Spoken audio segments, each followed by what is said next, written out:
Clase número 7 de la materia Física 2 de la Facultad de Ingeniería de la Universidad de Buenos Aires.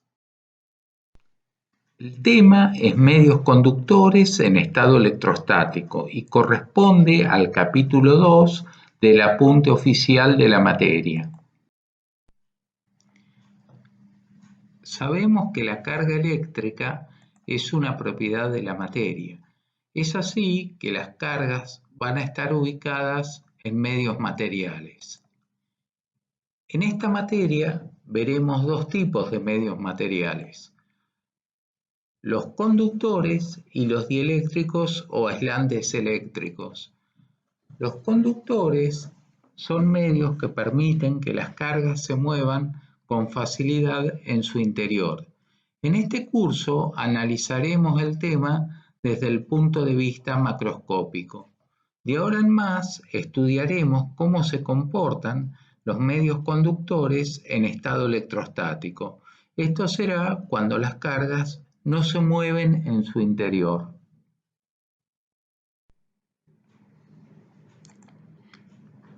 Veremos cómo se comporta un conductor que está inicialmente descargado cuando se lo coloca en una región del espacio donde existe un campo eléctrico. Por simplicidad de dibujo, consideraremos al campo uniforme. En la figura A vemos las líneas de campo y la región donde se colocará el conductor. En la figura B ya hemos colocado al conductor en la región con campo eléctrico.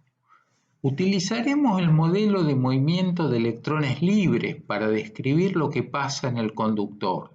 Si en las moléculas de un conductor existen uno o más electrones libres de moverse, el campo eléctrico externo hará que estos se muevan y se reacomoden en una configuración tal que el campo eléctrico dentro del conductor termine resultando nulo. Si bien las cargas que se mueven son los electrones, podemos pensar que las cargas positivas son empujadas por el campo en su mismo sentido y las negativas se desplazan en sentido contrario al campo. Es decir, las cargas negativas se pegan contra la superficie iluminada, entre comillas, por el campo, y las negativas van hacia la superficie oscura, también entre comillas. Decimos que las cargas se inducen eléctricamente en la superficie del cuerpo por la presencia del campo eléctrico. Se observa que en un intervalo de tiempo muy breve las cargas dejan de moverse, lo cual significa que el campo eléctrico es nulo en el interior del conductor.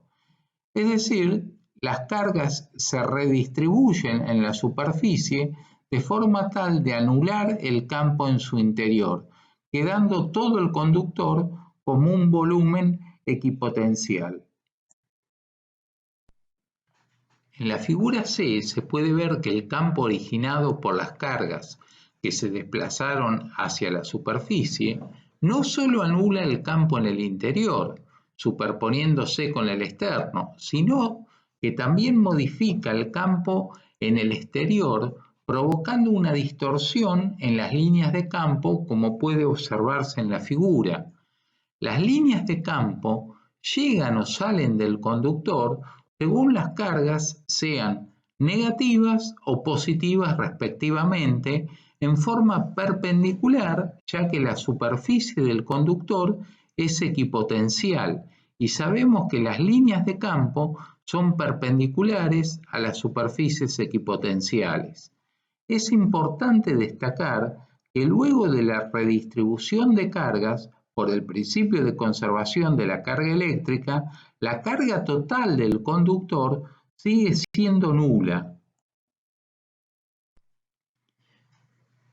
Como dijimos, un campo electrostático externo aplicado sobre un conductor redistribuye las cargas en el mismo con una configuración tal que el campo eléctrico en el interior del conductor es nulo. Si ahuecamos el conductor y generamos una cavidad, nos quedamos con un recinto de paredes conductoras. En el interior de ese recinto, el campo eléctrico sigue siendo nulo. Las cargas en el conductor inducidas por el campo siguen estando en la superficie externa. Esto constituye lo que se denomina un blindaje electrostático. El recinto cerrado de paredes conductoras no permite que el campo externo ingrese al interior del mismo. Analizaremos por qué en la superficie interna del conductor hueco no se distribuyen cargas. En estado electrostático, el campo en el interior del conductor es nulo. Ubiquemos una superficie gaussiana por adentro del conductor, como podría ser la de trazo discontinuo en la figura. El flujo del campo eléctrico evaluado sobre esta superficie cerrada es nula, ya que en todos sus puntos el campo es nulo. Por lo tanto, de acuerdo a la ley de Gauss, la carga encerrada por la misma debe ser nula.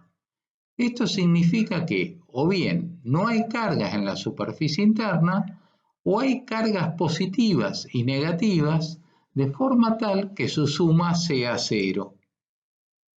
De ser así, tomemos solo dos puntos arbitrarios de la superficie interna, A y B.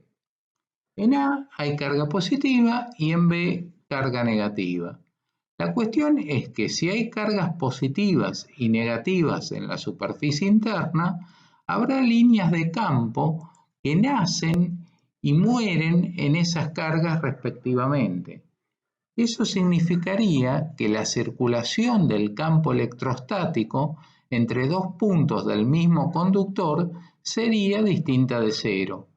Esto no puede ser, ya que en estado electrostático el conductor es un volumen equipotencial.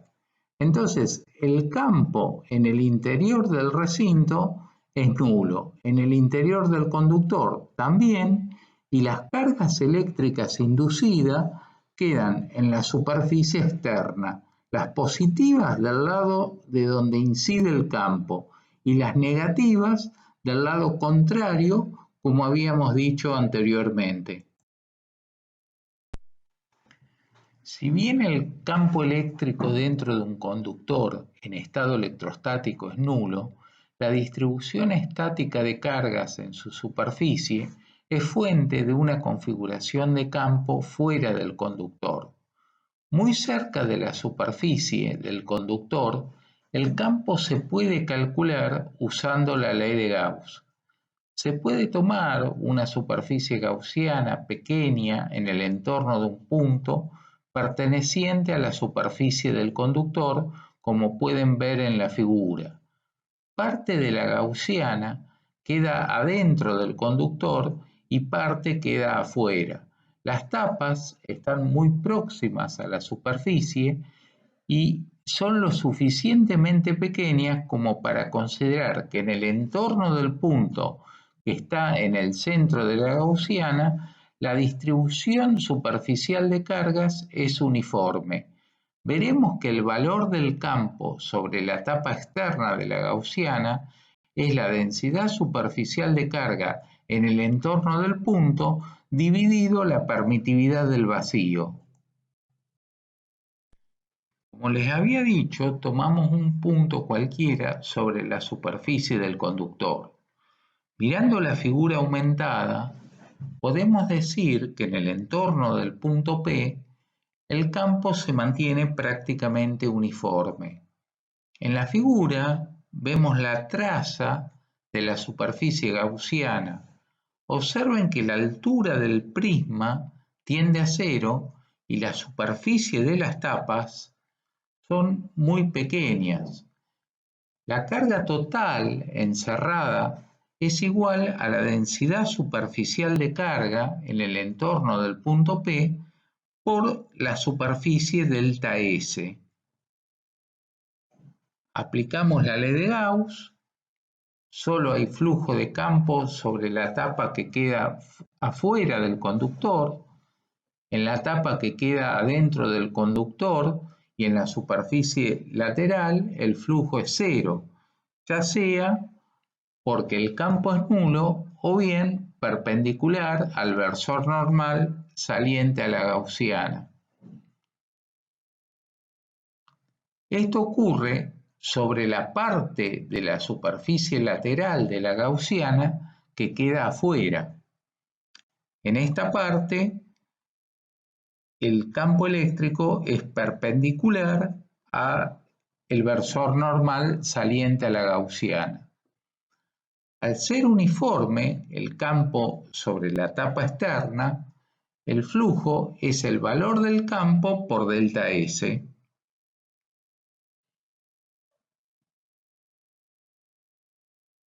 Si despejamos el valor del campo y lo multiplicamos por el versor normal saliente al conductor en el punto P, obtenemos la expresión del campo eléctrico en las proximidades del conductor.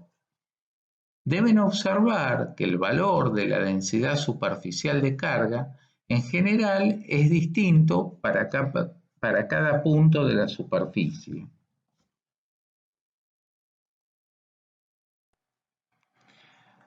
Vamos a ver cómo es la distribución de las cargas en una esfera conductora que está aislada del resto del universo.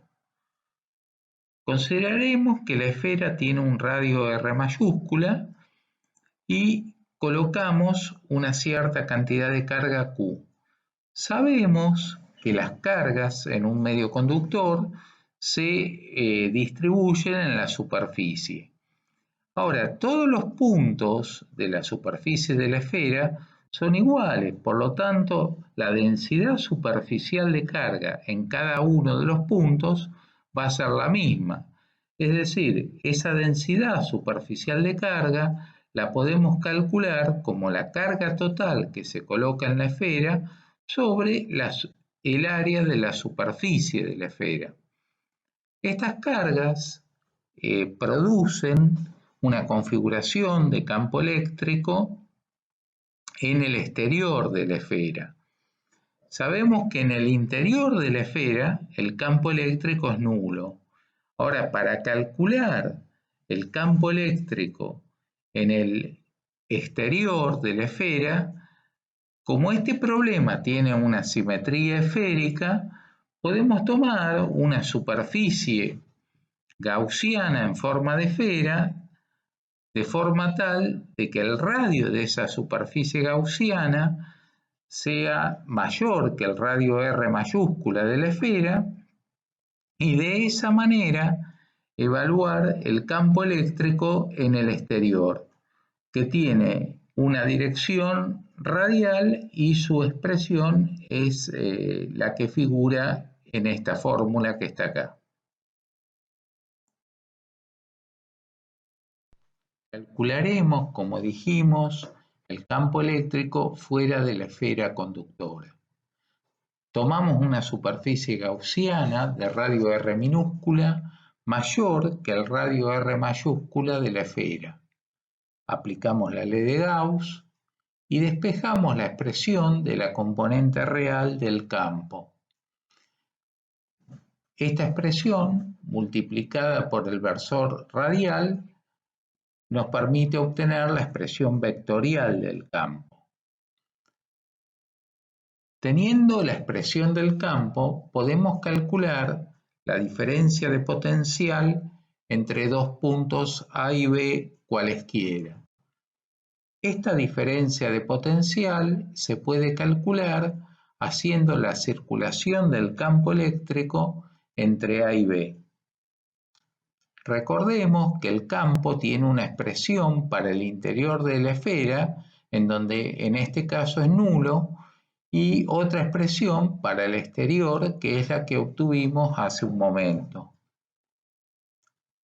Hay que tener en cuenta esta situación para hacer la integral de línea. En este caso, el punto A está en el interior de la esfera y el punto B en el exterior. Por lo tanto, debemos circular desde A hasta la superficie de la esfera con la expresión de campo que corresponda, que en este caso es el vector nulo. Luego vamos de la superficie de la esfera hasta B con la expresión de campo que corresponde al exterior.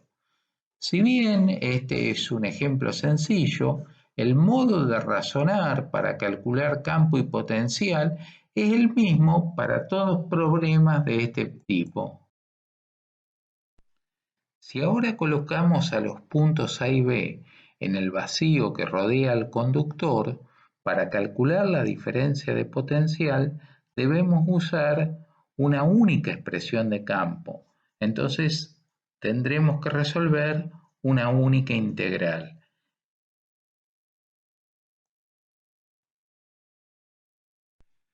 Por último, si colocamos A y B dentro de la esfera conductora, la diferencia de potencial entre esos puntos es nula, porque la circulación del campo eléctrico entre los mismos es nula, porque ahí obviamente el campo es nulo. Veremos gráficos de la componente real del campo eléctrico y de la función potencial para la esfera cargada que recién analizamos. En el gráfico superior mostramos la componente real del campo eléctrico en función de la coordenada R, y en el gráfico de abajo la diferencia de potencial entre un punto del espacio y la referencia también en función de R. La idea es hacer un análisis cualitativo y no cuantitativo. La función campo eléctrico varía con 1 sobre R cuadrado afuera de la esfera y la función potencial varía con 1 sobre R también afuera de la esfera. Recuerden las relaciones entre el campo eléctrico y el gradiente de potencial eléctrico. Observen que en el interior de la esfera el campo eléctrico es nulo y la función potencial es uniforme. Vean también que la función potencial es continua, mientras que el campo puede ser discontinuo, como sucede en la interfase conductor vacío.